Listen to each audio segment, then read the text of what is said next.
जय गुरुदेव। मणिपुर चक्र। तेरे मणिपुर की शरण में गए हुए श्याम मेघों के रूप धारण करने वाले कम जल की भी सेवा करता हूँ, जिसमें अंधकार की परिपंथिनी अर्थात परिद्वंद्विनी बिजली की चमक, आभरणों में जटित नाना रत्नों की चमक सदृश इंद्रधनुष का रूप धारण किए हुए हैं और जो अग्नि और सूर्य के ताप से संतप्त त्रिभुवन पर वर्षा कर रहे हैं। मणिपुर चक्र में मेघेश्वर और सौदामिनी के रूप में शिव शक्ति का ध्यान बताया गया है। सूर्य का स्थान ऊपर सूर्यमंडल में और अग्नि का स्थान नीचे स्वादिष्ठान चक्र अग्निमंडल में होने के कारण दोनों के ताप से सारा देह रूपी 3 खंडों का त्रिभुवन तप्त होने पर जल वाष्प रूप से मणिपुर चक्र में मेघों का रूप धारण कर लेता है और मेघों में अग्नि विद्युत कार चमकने लगती है, जिनको मेघेश्वर और सौदामिनी कहते हैं। इन दोनों के योग से वर्षावत सारे शरीर में रस का सिंचन होने लगता है। मूलाधार।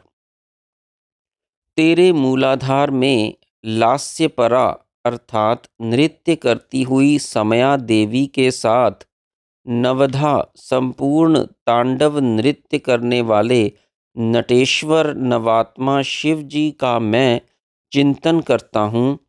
यह जगत इन दोनों को जनक जननीवत दया से प्रभवाभिमुख होने के कारण अपने को सनाथ मानता है।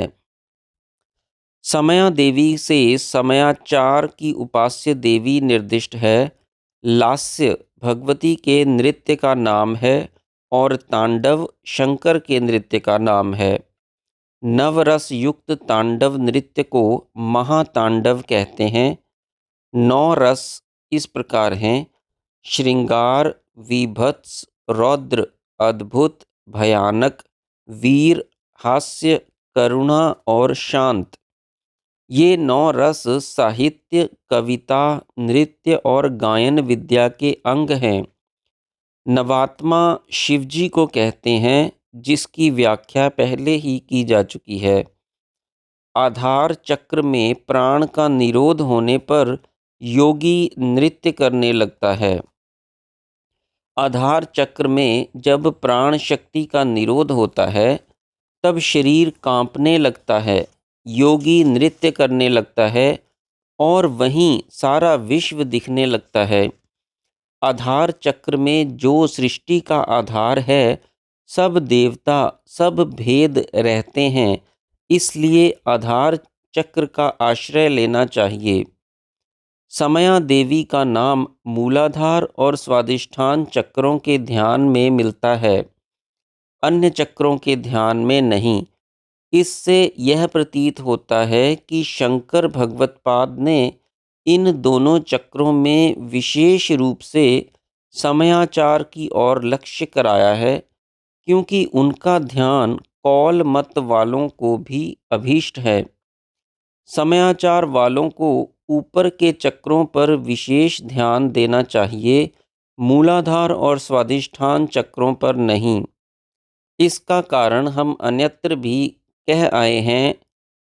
स्वादिष्ठान चक्र के वेद से वीर्यपात इत्यादि क्रियाएं होने की संभावना है और इन क्रियाओं से ब्रह्मचर्य, वानप्रस्थ एवं संन्यास आश्रम के साधकों का पतन होने की आशंका है। इसलिए वेद क्रम को भी इसी प्रकार बताया गया है कि स्वादिष्ठान चक्र को नहीं छेड़ा जाता। यह स्मरण रहे कि ऊपर के अनाहत अथवा आज्ञा चक्र का पूर्ण वेद होने पर नीचे के चक्रों का भी वेद स्वयं हो जाता है।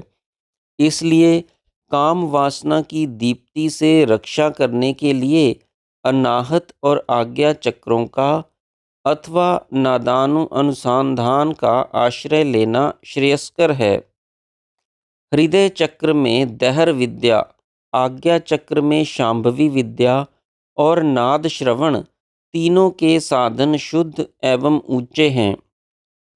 एक शांभवी मुद्रा के साधन से ही ऊर्ध्व रेतस की सिद्धि हो जाती है। फिर बज्रौली क्रिया की झंझट वृथा मोल लेकर पथ भ्रष्ट होने की संभावना को क्यों आवाहन किया जाए। पृथ्वी तत्व की 64 किरणें आधी आधी तांडव नटेश्वर और लास्यपरा समया देवी से उद्भूत समझनी चाहिए।